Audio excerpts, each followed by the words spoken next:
Thank you, Joe. Thank you, Cesar. I'm sure your presentation was really interesting to listen to.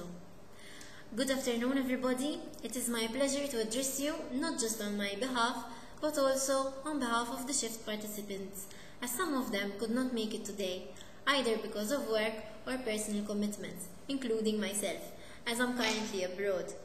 However, we still managed to be flexible and have this opportunity to address you all via this message.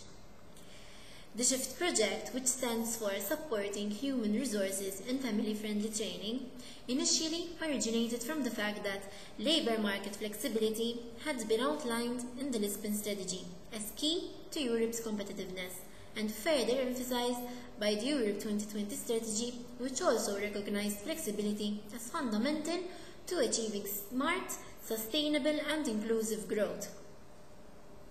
The MBV then, along with the HR committees of its parent organizations, namely the Malta Chamber and the MHRA, agreed that while Europe is heading towards a more flexible workforce, Malta is still lagging behind. We have started to get there, but a lot more can be done. Therefore, this project addresses a need that is missing in Malta's work environments, most particularly the private sector. The original concept, therefore, was of giving HR professionals the opportunity to gain first-hand experience and gather best practices from countries advanced in the field of flexible work and family-friendly measures, such as Denmark and Germany.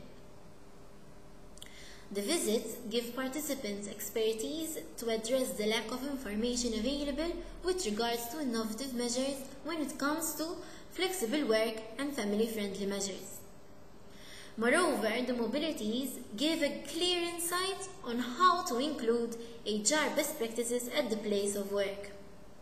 In fact, as Cesar noted, colleagues who came to the experience in Denmark have expressed their surprise at, for instance, the attitude employees and employers have towards the labour market in general. The overall attitude is non-confrontational and is really built on trust and understanding, even between employers and employees. The high percentage of female employees within the Danish labour market, which exceeds 80%. The wide acceptance among employers and unions of the need for labour flexibility was another factor. While another remark was about the fact that the concept is embedded within Denmark's social system and how all stakeholders unanimously contribute towards it in an unconditional manner. Participants also observed that the success of an organization is largely down to the dialogue-based processes between management and employees, which are used to formulate action plans designed to increase employee job satisfaction. However, a comment which struck me the most was, and I'm going to quote, "The experience gained from this project has helped me in better understanding various models of vocational educational training. I also better appreciate the importance of family-friendly measures and flexicurity.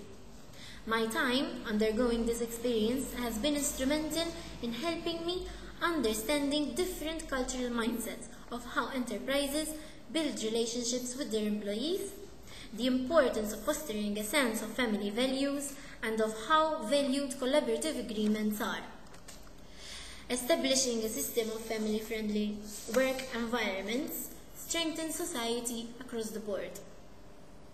Flexible work arrangements and family-friendly measures allow employees to strike a balance between work commitments and family responsibilities, allowing more people to work and be financially independent.